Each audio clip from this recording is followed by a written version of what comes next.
오늘 함께 보실 말씀은 누가복음 3장 7절에서 9절까지 말씀 보도록 하겠습니다.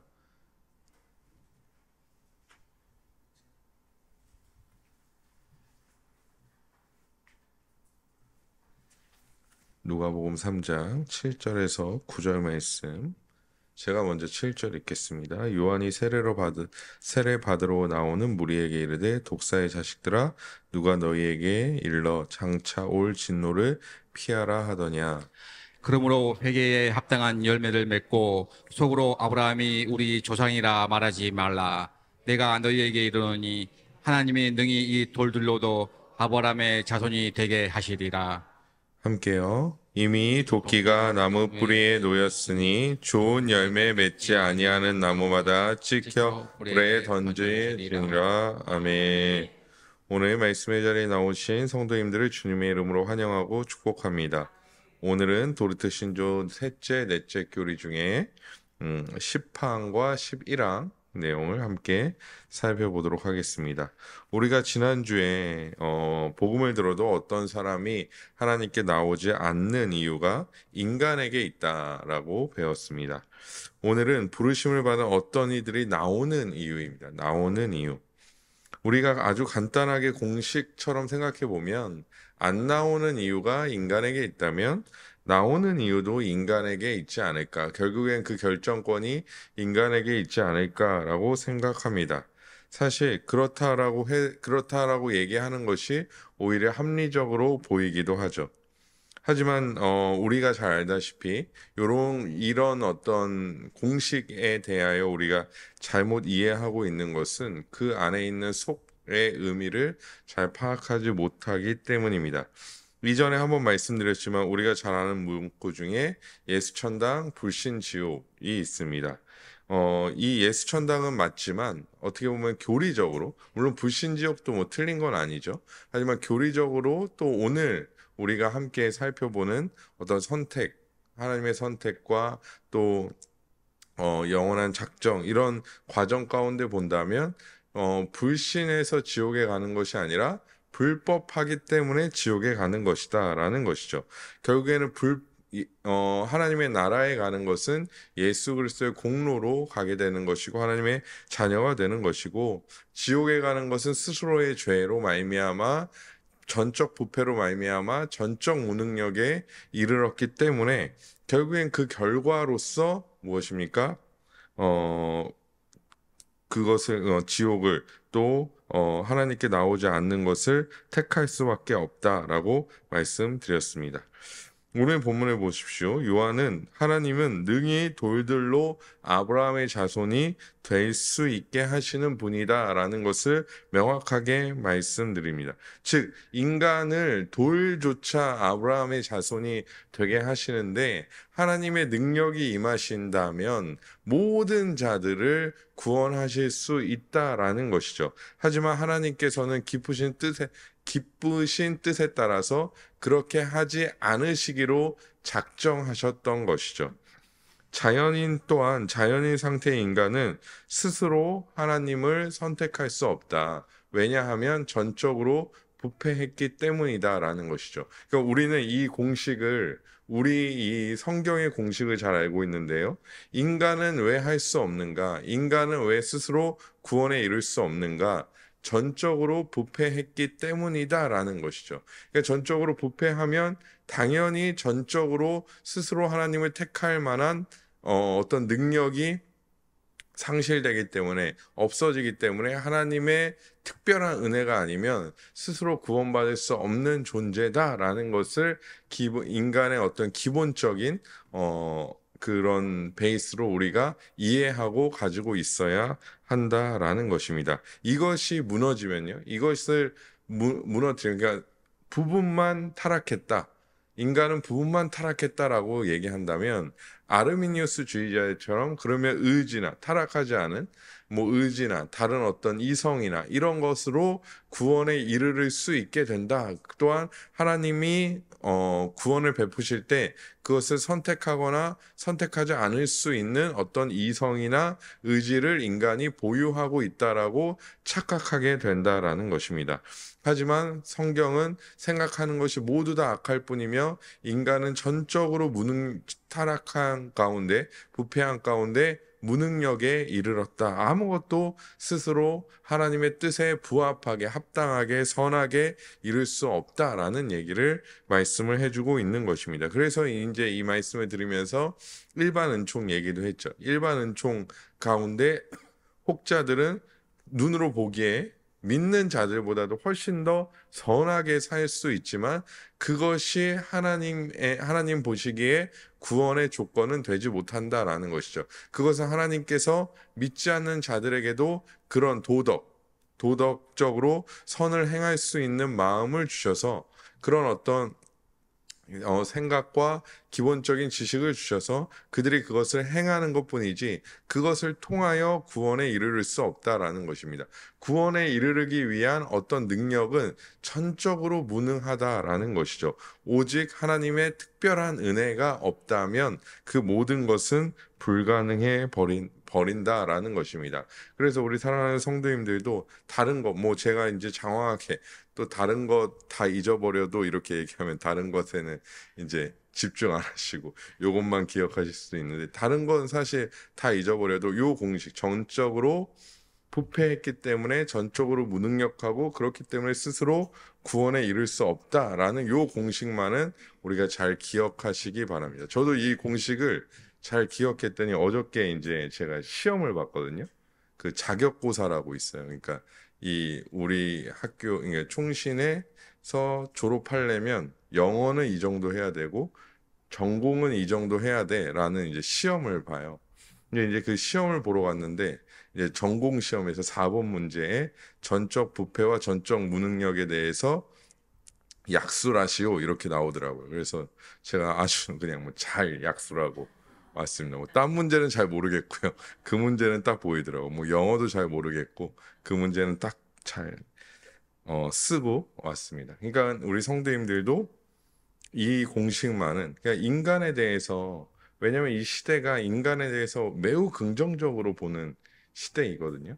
매우 아주 뭔가 대단한 능력을 가지고 있는 인간의 어떤 능력들 그런 것들을 찬양하고 대단하다고 여깁니다. 물론 저 또한 그것을 부정하고 싶지는 않습니다. 인간은 하나님께서 만든 피조물 중에 가장 으뜸이기 때문에 가장 뛰어나고요.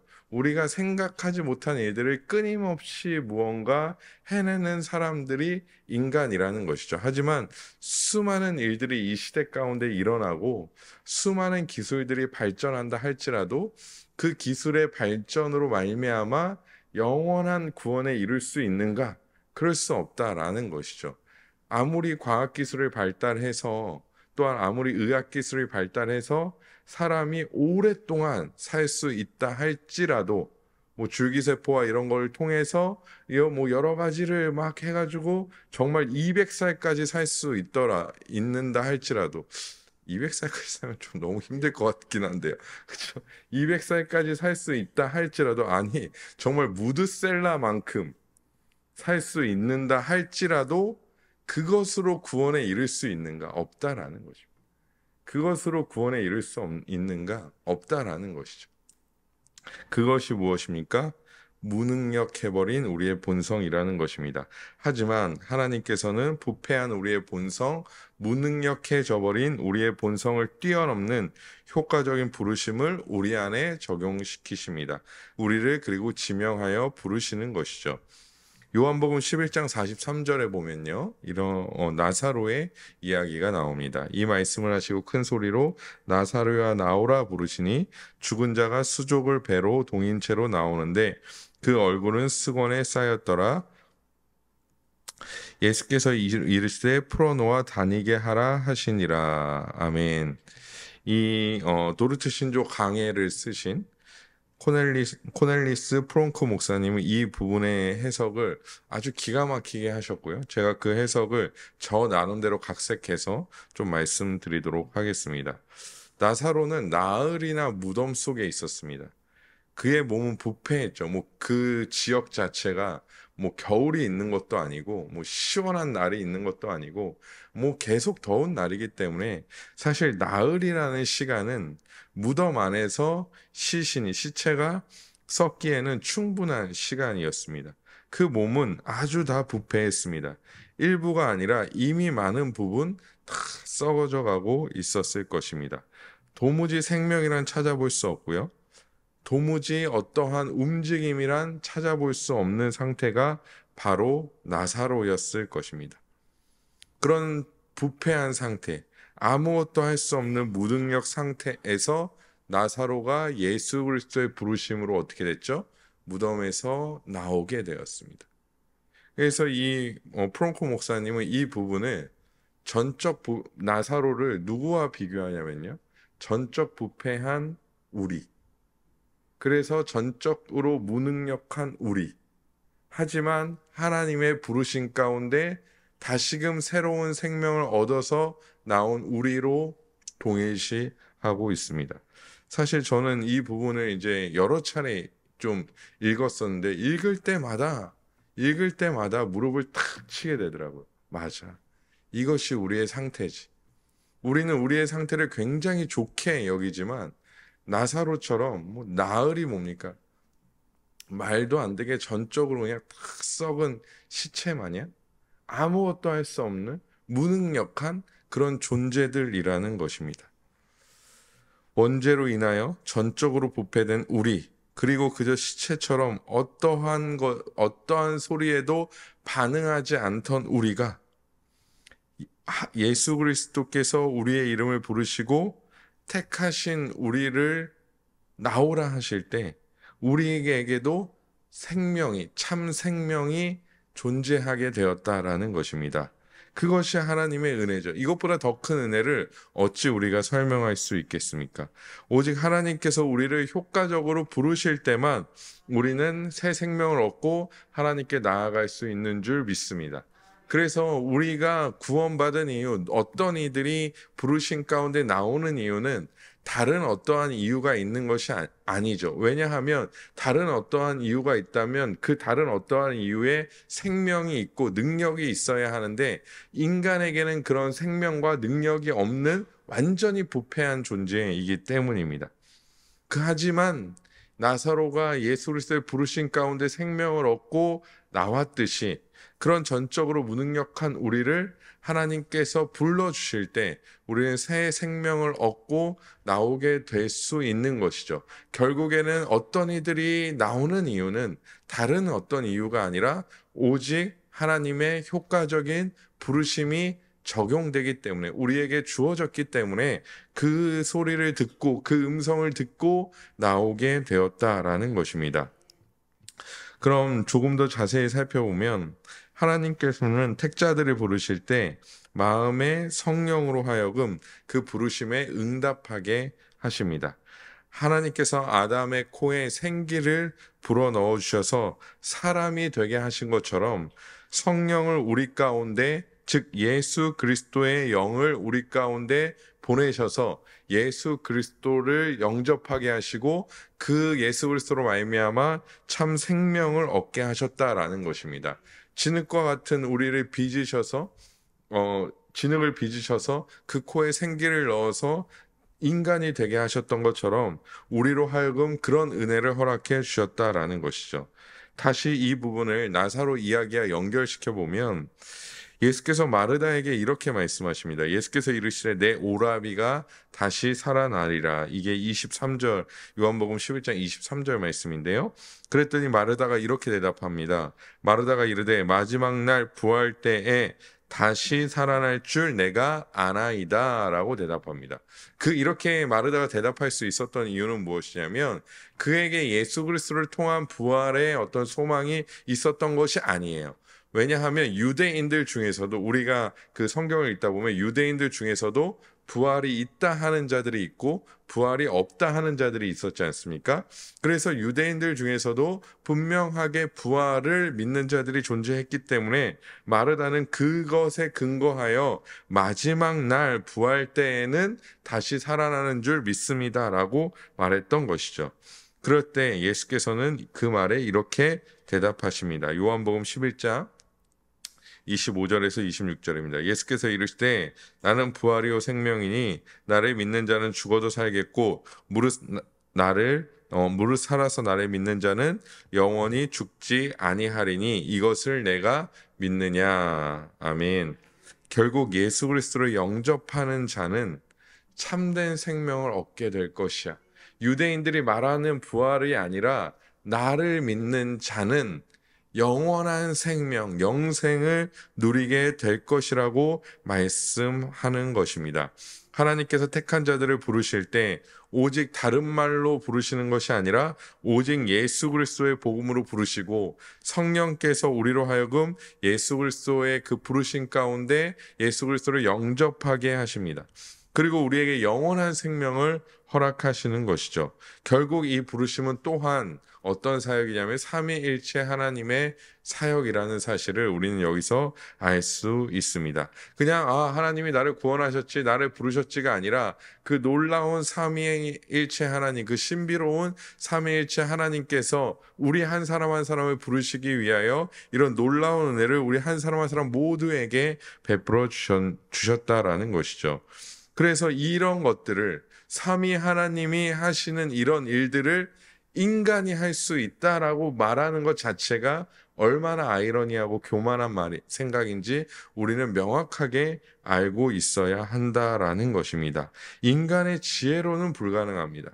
아무리 뛰어나게 설득한들 구원에 이를 수 없다라는 것이죠.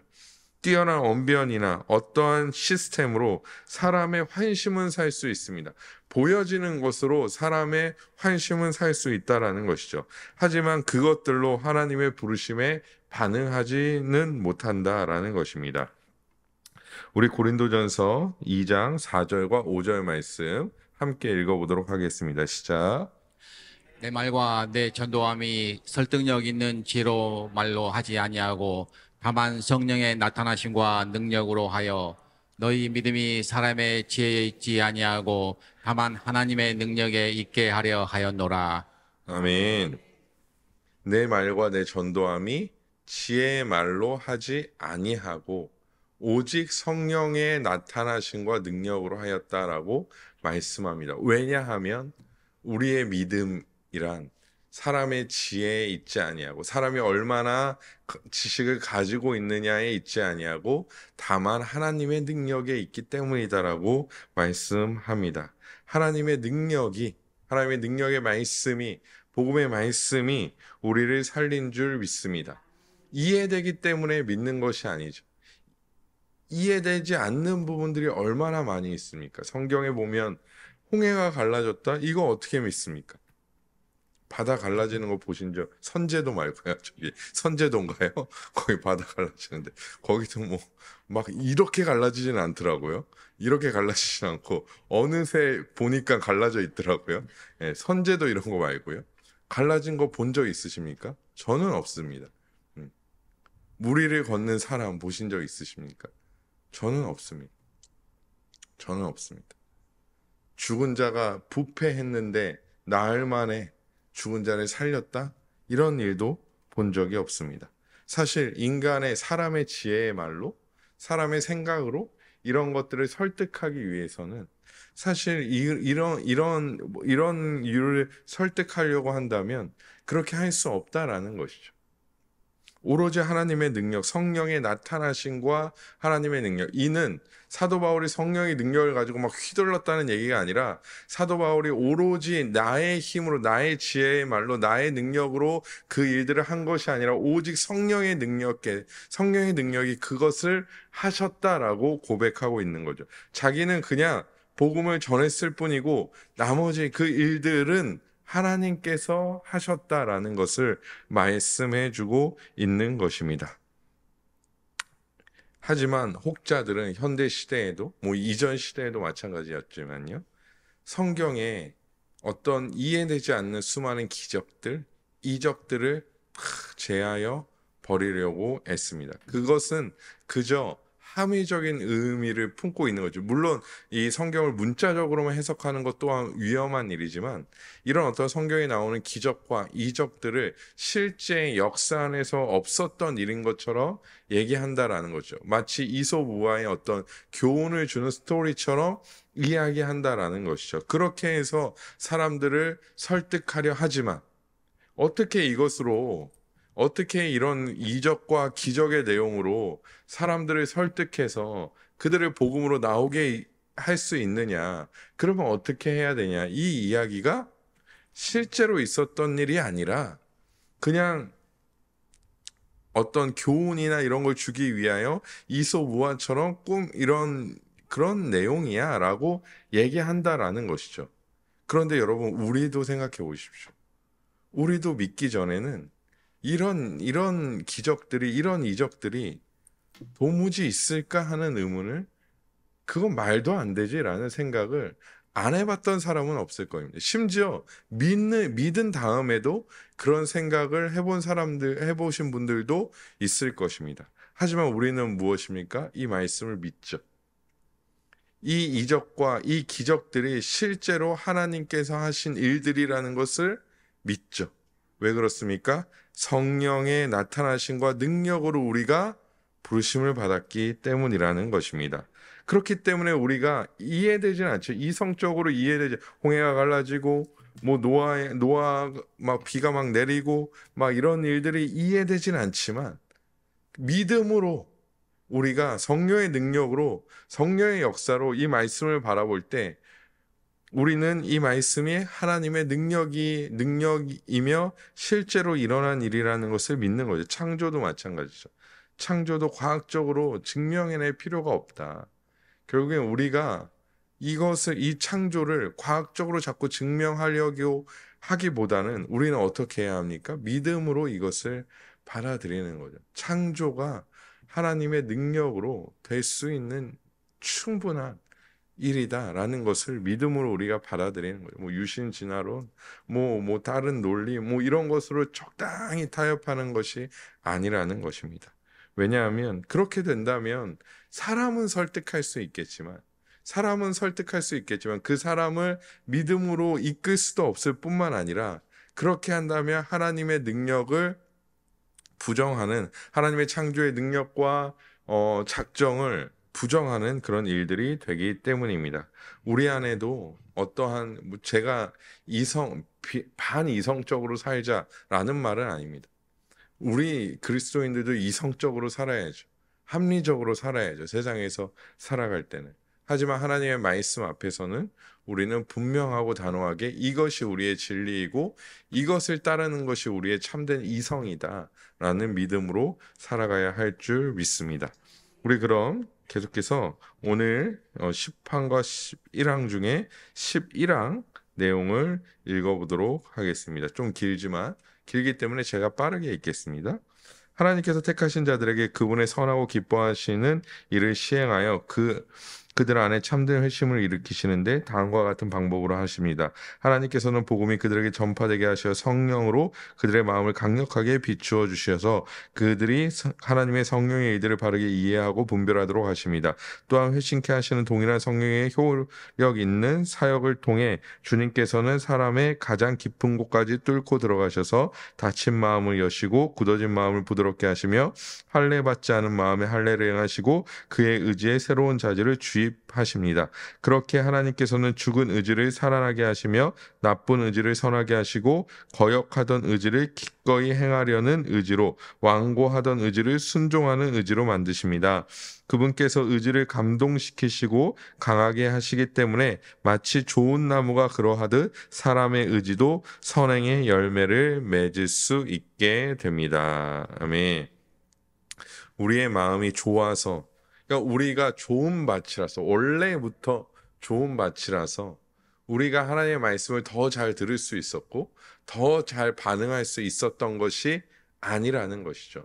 우리의 마음 또한 닫혀진 마음이고 굳어진 마음이고 무거워진 땅이었다라는 것입니다. 하지만 성령의 강력한 능력으로 말미암아 닫힌 마음을 열어주시고 굳어진 마음을 부드럽게 하시고 묵은 땅을 기경하게 하셔서 우리를 좋은 땅으로 만들어 주신 것이지 우리가 본래부터 좋은 땅은 아니었다라는 것이죠. 제가 이전에도 말씀드렸지만 원래 나는 성품이 좋기 때문에 원래 나는 성격이 좀 순하기 때문에 원래 나는 조금 더 순종적이기 때문에 예수를 더 쉽게 믿을 수 있었어 라는 말은 엄청나게 교만한 말이죠. 왜냐하면 우리는 본래 전적으로 타락하여 완악한 마음이요 닫힌 마음이요 굳어진 마음이요 묵은 땅이기 때문입니다. 하지만 성령의 강력한 능력으로 말미암아 놀라운 일들을 만들어 주신다라는 것입니다. 우리가 원래부터 성품이 좋았기 때문에 지식이 많아서가 절대 아니라는 것입니다. 특별히 11항은 의지에 대한 많은 얘기를 해줍니다. 우리가 전적으로 부패하였을 때 우리의 의지 또한 부패하였습니다. 아르미누스 주의자들은 의지는 부패하지 않았다라고 얘기하죠. 의지는 부패하지 않았기 때문에 그 의지로 하나님께서 부르실 때 그 부르신 가운데 그 부패하지 않은 의지로 선택할 수 있다라고 말하지만 사실 우리의 의지 또한 부패하였다라는 것입니다. 그래서 도르트 신조에도 저 의지를 죽은 의지, 나쁜 의지, 거역하던 의지, 완고하던 의지 이렇게 표현하고 있는 것이죠. 우리의 의지는 모든 인류의 자연인 상태의 모든 인류의 의지는 전적으로 하나님을 거부하던 거역하던 의지였다라는 것을 우리는 부정할 수 없다라는 것입니다. 우리가 만약 하나님께서 부르시지 않았다라면 우리는 지금도 이 자리가 아닌 세상의 자리에 있을 것입니다. 하나님께서 우리의 의지를 꺾지 않으셨다면, 우리의 의지를 새롭게 하지 않으셨다면, 우리는 비록 막 악한 사람처럼 살아가지 않을지라도, 오늘도 또 관악구에서 또 막 칼부림이 일어났더라고요. 예, 막 그런 사람처럼은 안 살았겠죠. 제가 우리 성도님들 뭐 많이 말씀 나눠본 건 아니지만, 저희 성도님들은 예수님이 안 믿으셨어도 아주 선하고 착하고 모범 시민상도 받으시고 뭐 그렇게 사시지 않았을까? 근데 그게 뭐 무슨 소용이 있겠습니까? 그래 그런들 무엇입니까? 끊임없이 하나님을 그렇게 살아도 끊임없이 하나님을 거역한다라는 것입니다. 실제로 전도해 보면 어떻습니까? 단호하게 거절하는 사람도 있지만 잘 들어줘. 마치 교회에 당장이라도 올 것처럼 그렇죠. 맞아요. 뭐 저도 주일학교도 다녀봤고 뭐 누구 때문에 교회도 한두 번 가봤고 그러면 사실 저도 이제 전도 폭발이나 이런 거 하면서 전도 많이 해봤지 노방 전도도 많이 해봤지만 그러면요 마음이 막 이미 막 그쵸. 이 막 콩닥콩닥 거리고 야 됐다 막 이런 마음이 있는데 뭐 연락처도 받고 꼭 오세요. 저희 뭐 이날 뭐 하니까 꼭 오세요. 그런 분들이 당일 되면 전화도 안 받고 전화기도 꺼져 있고 그런 경우가 허다하죠. 그게 다 무엇입니까? 의지가 전적으로 타락했기 때문에 죽은 의지, 나쁜 의지, 거역하던 의지, 완고하는 의지를 가지고 있기 때문이라는 것이죠. 하지만 하나님께서는 그런 의지조차 어떤 의지로 바꾸십니까? 순종하는 의지로 만들어 주신다라는 것입니다. 우리가 순종하게 된 것이 아니라 우리가 원래 착해서 우리가 원래 순종을 잘해서 우리가 그렇게 된 것이 아니라 하나님께서 우리의 의지를 순종하는 의지로 만들어 주셨다라는 것입니다. 그래서 그 의지를 또한 끊임없이 감동시키시고 또 강하게 하셔서 좋은 열매를 맺게 해 주시는 것이죠. 결국에는 좋은 열매를 맺는 것은 무엇입니까? 농부가 그 밭을 기경하고 그 나무가 잘 자랄 수 있도록 도와줄 때 좋은 열매를 맺듯이 우리가 마치 그렇다라는 것입니다. 우리가 악한 의지에서 또 완고하던 의지에서 좋은 의지가 되고 그것을 또한 더 강하게 하시고 믿음을 강하게 하시고 의지를 강하게 하셔서 결국엔 좋은 열매를 맺게 해 주신다라는 것이죠. 그래서 오늘 세례 요한도 말하고 있듯이 회개에 합당한 열매를 맺게 하신다라는 것입니다. 하나님은 우리를 그냥 돌같이 굳은 마음으로 내버려 두실 수 있었습니다. 하지만 그러지 않으셨으며 부드러운 마음으로 바꿔주셨고 우리의 의지 또한 새롭게 하신 줄 믿습니다. 그것이 하나님의 은혜입니다. 이에 대한 공로는 오로지 방금 전까지 제가 다 설명드렸듯이 삼위 하나님께 있습니다. 조금 더 명확하게 얘기하면 공로는 예수 그리스도께 있다라는 것이죠. 하나님의 역사가 아니면 결국 우리는 아무것도 할 수 없다라는 것입니다. 이곳에 나와서 예배드리는 것 하나님의 은혜가 아니면 할 수 없습니다. 우리가 죄를 죄라고 깨닫게 되는 것 하나님의 은혜가 아니면 무엇입니까? 그렇게 알 수 없다라는 것이죠. 우리가 자연인 상태에서 착하게 산다라고 해서 죄가 죄로 여겨지느냐? 그렇지 않다라는 것입니다. 오로지 예수 그리스도의 은혜, 하나님의 은혜로 말미암아 우리가 새로운 피조물이 되었다라는 것이죠. 새로운 피조물의 의미는 새로운 창조물이라고 보시면 됩니다. 이렇게 해석해 본다면 완벽하게, 완전하게 새롭게 태어나는 것이죠. 마음의 새로움을 받는 것입니다. 에베소 4장 22절에서 24절을 보시면 너희는 유혹의 욕심을 따라 썩어져가는 구습을 따르는 옛사람을 벗어버리고 오직 심령이 새롭게 되어 하나님을 따라 의와 진리의 거룩함으로 지으심을 받은 새 사람을 입으라. 아멘. 이 모든 것이 하나님의 은혜로 말미암아 우리에게 주어진 것이며 새롭게 되어지는 것은 우리의 마음이 새롭게 되어진다라는 것입니다. 그리고 마지막 때에는 우리의 몸 또한 썩지 아니할 육체로 변화된다라는 것이죠. 즉 우리는 새롭게 된 참 부르심을 입은 자들로 나아가는 자들이 되어줘야 한다라는 것이죠. 그래서 결국에 우리에게 맡겨진 일은 이렇게 하나님께서 우리의 모든 것들을 바꾸어 주셨으니 새로운 피조물이 되게 하셨으니 우리의 의지조차 바꿔주셨으니 그에 합당한 자의 삶을 살아가는 것이고 끊임없이 열매 맺는 자의 삶을 살아가야 한다라는 것입니다. 그렇게 하기 위해서는 우리는 말씀을 따라 성령을 따라 행하는 자들이 되어줘야 한다라는 것이죠. 우리는 아직 완벽하게 완전하게 영화된 영화의 존재에 있는 자가 아니라 성화의 과정 가운데 있는 자이기 때문에 아직 끊임없는 죄의 유혹과 싸워 승리해야 하고 죄의 유혹에 부딪혀야 합니다. 하지만 중요한 것은 우리가 가져야 될 마음은 무엇이냐면 우리는 하나님의 뜻대로 살아가는 자들이 되어져야 한다. 이런 아주 간단한 논리를 우리의 마음 가운데 심고 살아가야 한다라는 것입니다. 이사야 2장 4절에 보면 이렇게 말씀합니다. 우리 함께 읽어볼까요? 시작. 그가 열방 사이에 판단하시며 많은 백성을 판결하시리니 우리가 그들의 칼을 쳐서 보습을 만들고 그들의 창을 쳐서 낫을 만들 것이며 이 나라와 저 나라가 다시는 칼을 들고 서로 치지 아니하며 다시는 전쟁을 연습하지 아니하리라. 아멘. 이사야는 우리에게 그러한 삶이 어떠한 삶인지 명확하게 말해주고 있죠. 물론 이 말씀이 이제 이어져서 하나님의 나라까지 이제 하나님의 나라의 하나님의 이제 장차 도래할 하나님의 나라에까지 이어지긴 하지만요. 오늘 말씀을 보면 칼을 쳐서 보습을 만들고 창을 쳐서 낫을 만든다라고 말씀하고 있습니다. 칼과 창은 무엇입니까? 자신을 지키기도 하지만 남을 해치는 도구이기도 합니다. 즉 자신의 권력과 자신의 것을 위하여 칼과 창을 사용한다라는 것이죠.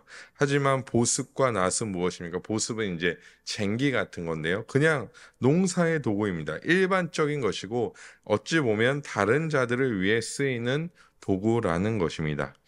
참된 신자는 더 이상 자기의 삶에 칼과 창을 가장 귀한 것으로 여기지 않는다라는 것을 말씀해주고 있는 것이죠. 자기의 권력과 자기의 가진 것을 지키기 위하여 그것을 위하여 칼을 들고 창을 들고 이전까지는 살아왔지만 이제 하나님의 은혜로 말미암아 부르심 가운데 변화된 백성들은 그 칼과 창을 보습과 낫으로 바꾸어 버린다라는 것입니다. 즉 뒤에 또 연결시켜 보면 이 나라와 저 나라가 다시는 칼을 들고 서로 치지 않는다라는 것은 남을 시기하거나 질투하지도 않는다라는 것이죠. 이미 하나님께서 주신 은혜가 크기 때문에 더 이상 어떠한 것도 시기하거나 질투하거나 탐욕하지 않는다라는 것입니다. 우리는 어떠합니까? 우리는 남을 헐뜯고 비방하기를 좋아합니까? 아니면 사랑하고 아껴주기를 소망합니까? 간혹 교회 안에서도 세상의 권력을 그대로 가져와 휘두르거나 교회의 직분으로 섬김이 아닌 높은 자리에 앉으려는 그런 모습들을 우리가 심심치 않게 보게 됩니다. 우리 안에, 내 안에 그런 모습이 없는지 우리는 늘 조심해야 합니다. 나는 안 그러겠지. 나는 절대 그러지 않을 거야.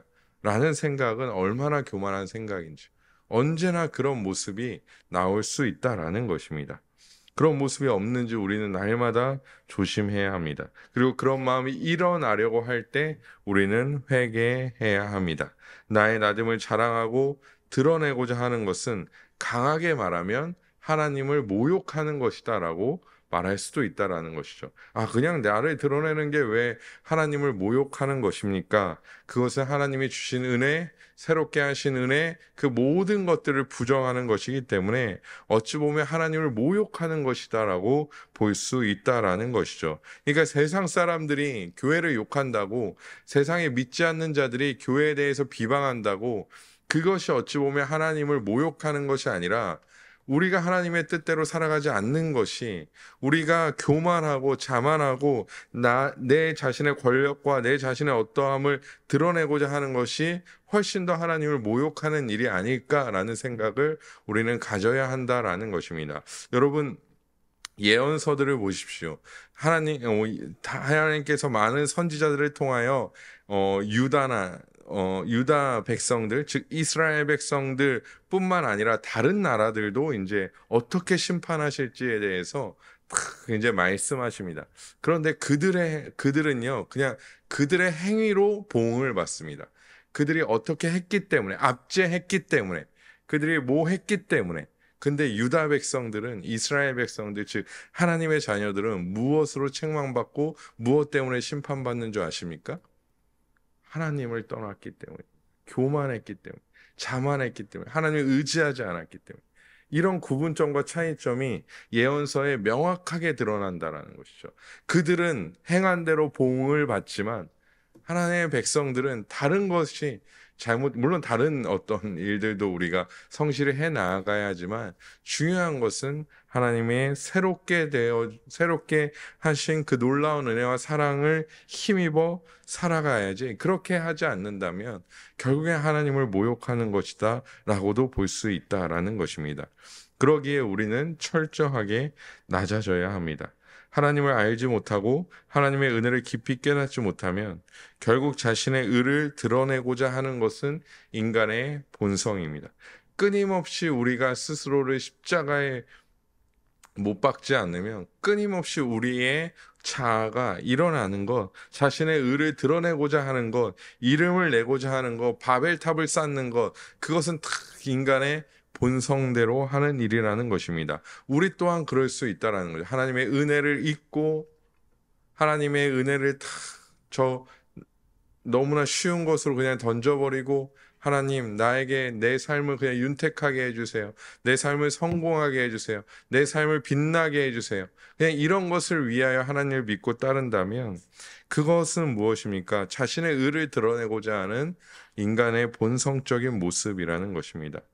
그래서 우리는 칼빈과 바뱅크라는 신학자가 동일하게 말한 것처럼 하나님을 올바르게 알면 알수록 그 앞에 겸손해진다라는 말을 우리의 마음 가운데 새겨야 합니다.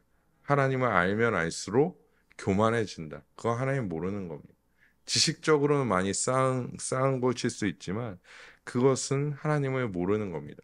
진짜 온전한 지혜와 지식 가운데 하나님을 아는 자들은, 이 은혜를 아는 자들은, 그렇게 하나님을 아는 지식을 접근하는 자들은 하나님을 알면 알수록 겸손해질 수밖에 없죠. 오늘 말씀도 마찬가지입니다. 이렇게 우리가 말씀을 쭉 들었을 때 우리가 느끼는 감정은 무엇입니까? 아, 내가 하나 더 알고 가네? 아니요.